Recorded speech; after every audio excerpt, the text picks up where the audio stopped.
வணக்கம். கரூர் துயர சம்பவத்திற்கு பின்பு கடந்த ஒரு மாத காலமாக தமிழக வெற்றி கழகத்தின் சார்பில் எந்த ஒரு நடவடிக்கைகளும் மேற்கொள்ளாமல் இருந்தன. இந்த நிலையில் கரூர் கூட்ட நெரிசல் சம்பவத்தில் பாதிக்கப்பட்டவர்களை நேற்று விஜய் அவர்கள் சந்தித்து அவர்களுடைய குடும்பத்தினரை சந்தித்து பேசியிருக்கக்கூடிய சூழலில் தமிழக வெற்றி கழகத்தின் கட்சிகள் சார்பாக தற்பொழுது முதன்முறையாக ஒரு அறிக்கையினை விஜய் அவர்கள் வெளியிட்டிருக்கிறார்.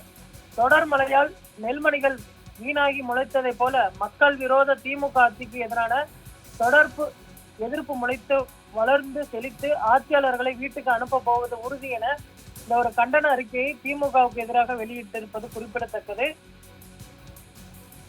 குறிப்பாக டெல்டா மாவட்டங்களில் தற்பொழுது நெல்மணிகள் தொடர்ந்து வீணாகி வருவதாக ஒரு குற்றச்சாட்டு எழுந்திருக்கிறது. எதிர்க்கட்சி தலைவர் எடப்பாடி பழனிசாமி அவர்கள் கூட அந்த பகுதியில் நேரில் சென்று ஆய்வு நடத்தியிருந்தது குறிப்பிடத்தக்கது. அதற்கு பின்பு துணை முதலமைச்சர் உதயநிதி ஸ்டாலின் அவர்களும் ஆய்வு நடத்தி உரிய நடவடிக்கைகள் மேற்கொள்ளப்படும் என்றும் தெரிவித்திருந்தார். இந்த நிலையில் தொடர் மழையால் விவசாயிகளின் கடின உழைப்பால் விளைவிக்கப்பட்ட நெல்மணிகள் முறை வீணான போனதே துரிதமாக செயல்பட்டு மீதமுள்ள நெல்மணிகளை தமிழக அரசு பாதுகாத்திருக்க வேண்டாமா? விவசாயிகள் மீது உண்மையாகவே அக்கறை கொண்டிருக்கும் அரசு என்றால் அது அவர்களின் வாழ்வாதாரத்தை காத்து பொருளாதார ரீதியில் அவர்களை உயர்த்துவதற்கு தேவையான நடவடிக்கைகளை மேற்கொள்ளும் அரசாக இருக்க வேண்டும்.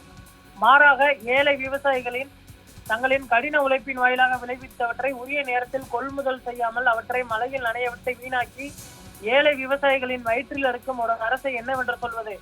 வெற்று விளம்பரத்திற்காக நானும் டெல்டாக்காரன் என பெருமை பேசி வரும் திரு ஸ்டாலின் தலைமையிலான திமுக அரசிற்கு ஏழை விவசாயிகள் சார்பாக நாம் முன்வைக்கும் ஒரு சில கேள்விகளை பட்டியலிட்டிருக்கிறார். டெல்டா விவசாயிகள் கஷ்டப்பட்டு உழைத்து விளைவித்த நெல்மணிகளை உரிய நேரத்தில் உரிய விலை கொடுத்து கொள்முதல் செய்யாமல் அவர்களின் வாழ்வாதாரத்தை வீணாக்கியதன் காரணம் என்ன? பருவமழை என்பது ஒவ்வொரு ஆண்டும் பெய்யக்கூடியது. இந்த பருவமழையை நம்பியே விவசாயிகளின் விவசாயம் செய்து வருகின்றனர்.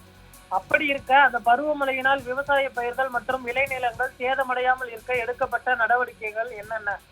அதிக மழைப்பொழிவு இருந்தாலும் விவசாய நிலத்தில் பயிர்கள் மூழ்காதபடி போதுமான தண்ணீரை தவிர்த்து அதிகப்படியான தண்ணீர் விவசாய நிலங்களில் இருந்து தானாகவே வெளியேறி சேமித்து வைக்கப்பட வேண்டிய நீர்நிலைகளை சென்றடைய போதுமான வசதிகள் ஏற்படுத்தப்பட்டனவா?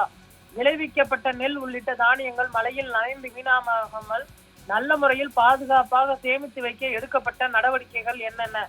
கடந்த சில நாட்களாக பெய்த மழையால் நெல்மணிகள் நனைந்து வீணாக்கியதற்கும் அதை விளைவித்த விவசாயிகளின் வேதனைகளும் திரு ஸ்டாலின் தலைமையிலான திமுக அரசு என்ன பதில் சொல்ல போகிறது என்று பல்வேறு கேள்விகளையும் எழுப்பி இந்த ஒரு 2 பக்க அறிக்கையினை வெளியிட்டிருக்கிறார். குறிப்பாக கடந்த சில நாட்களாக அரசியல் குறித்தும் ஆளும் கட்சி குறித்தும் எந்த ஒரு கண்டன அறிக்கையும் வெளியிடாமல் இருந்த விஜய் முதன்முறையாக ஒரு அறிக்கையினை திமுக அரசை சாடி வெளியிட்டிருப்பது குறிப்பிடத்தக்கது. தமிழக வெற்றி கழகத்தின் செயல்பாடுகள் இனி வரக்கூடிய காலங்களில் மீண்டும் பழைய மாதிரி சூடு பிடிக்கும் என எதிர்பார்க்கப்படுகிறது. அதன் ஒரு பின்னணியாகத்தான் இந்த அறிக்கையை பார்க்க வேண்டியிருக்கிறது. அதே போன்று தமிழக வெற்றி கழகத்தின் அவசர சிறப்பு பொதுக்குழு கூட்டமும் நவம்பர் முதல் வாரத்தில் கூடப்பட இருப்பதும் கவனிக்கத்தக்க அம்சமாக பார்க்கப்படுகிறது.